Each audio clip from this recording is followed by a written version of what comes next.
So, an Oklahoma Sooner defensive lineman is now in the transfer portal. And I know, before you guys get on here and say, we're not going to miss him, he didn't play much, not noteworthy, because I know how you guys are.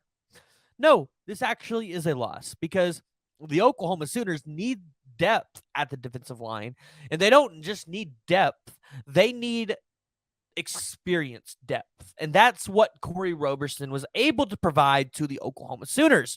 But before we dive into it, please go ahead and hit that like and the subscribe button, because guess what? It does not hurt you to hit the like button and to give me a little subscribe, because guess what? I'm buying a new house. I'm getting married. I need y'all's support. So hit the subscribe button, please.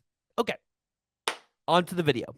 So Kori Roberson has declared that he is going to enter in the transfer portal, basically releasing a tweet saying the following: I would like to thank God for allowing me to play the sport I love on the highest level at one of the most prestigious, I like how he said prestigious, schools in the country. I sincerely want to thank the University of Oklahoma, the Oklahoma football program, my brothers, Sooner Nation, and the entire Norman community for making these 4 years the best experience ever. Hey, you know what? I'm just appreciative that he even thanked us, because I feel like a lot of people just aren't genuine about it. This feels a little genuine to me. The last 4 years for the best experience ever. I want you all to know, no matter the course I take, I will forever be a Sooner. Listen, Kori, I'll believe that when you show up to a spring game when you were in the NFL recruiting for the Oklahoma Sooners and have the OU DNA running through my veins. With that being said, I am entering the transfer portal as a graduate transfer with 2 years of eligibility. Hashtag Boomer Sooner for life. And, you see something like this, and I get it. I understand what y'all's first reaction is going to be because, well, when you look at the statistics that Kori Roberson was putting up for the Oklahoma Sooners, in a total of, it looks like 18 games for the Sooners, he had a total of 29 total tackles, 11 solos, 8 sacks, 8 tackles for loss, 1.5 sacks. Guys, this is a loss for the Sooners. This was a guy that was producing on the defensive line. He was making tackles. He was making tackles for loss. Yeah, he only had 1 sack in 2020 and a half a sack in 2021 and didn't play in 2022. But, I mean, really? Y'all are going to tell me this is a loss? And I get it. Now some of you guys are going to comment and tell me I'm crazy for telling you that you think it's going to lose. But I know how you guys react. Losing Kori Roberson is going to hurt the team because we need that depth. Now, the question is, what are the Oklahoma Sooners going to do in the transfer portal? Because there are options, and there are guys out there on the defensive line. Most notably, one that everybody is excited about, the 6'3", 325-pound defensive lineman, Bear Alexander from the University of Georgia, who is got incredible body size for a defensive lineman.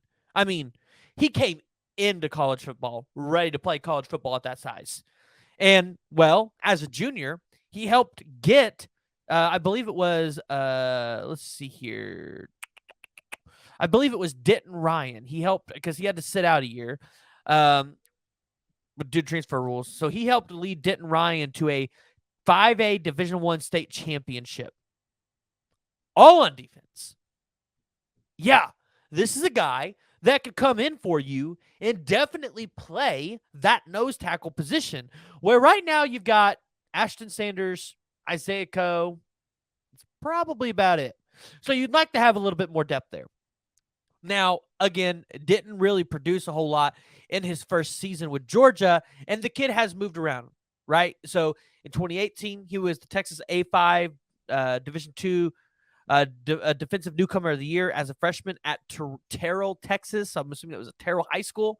In 2019, was forced to play sub-varsity at Dallas Skyline as a sophomore after transferring during the offseason. In 2020, missed the first half of the regular season due to the transfer rules, but helped Denton Ryan to that undefeated season. So then ended up, I guess, at IMG Academy because, well, that's where his recruiting profile says he was from. Now, the interesting thing here is he was fonged, and everybody thought that he was going to end up at Texas A&M. But the man ended up at Georgia playing for Kirby Smart. So my question is that I don't hear a lot of people asking right now, why did Kirby Smart lose another defensive lineman in the transfer portal? And I get it. Georgia has a ton of depth. But is something going on there at Georgia? Hey, a man can ask, right? But that's definitely going to be an option for the Oklahoma Sooners at the defensive line. You've heard that this is a guy that they are targeting. It is going to come down to an NIL battle, it sounds like, which, hey, maybe this kid needs the money. Maybe he needs it for his family.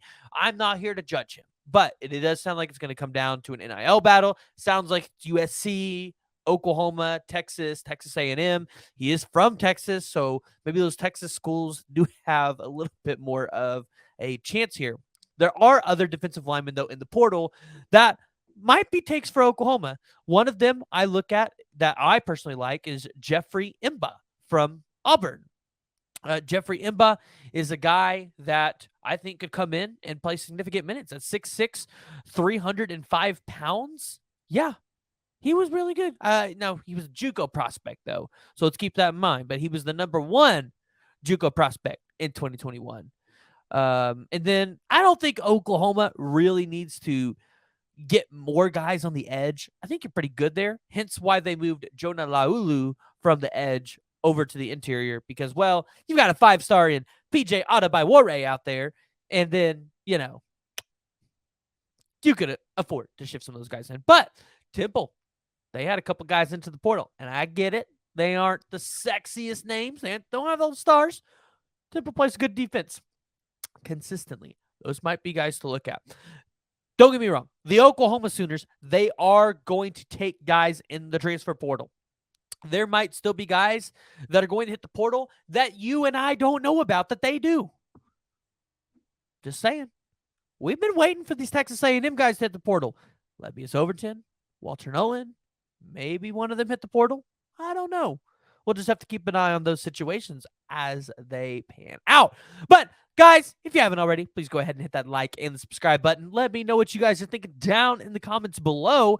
Additionally, guys, tell me what you think about the show. What do you want me to talk about? I'm going to talk about it.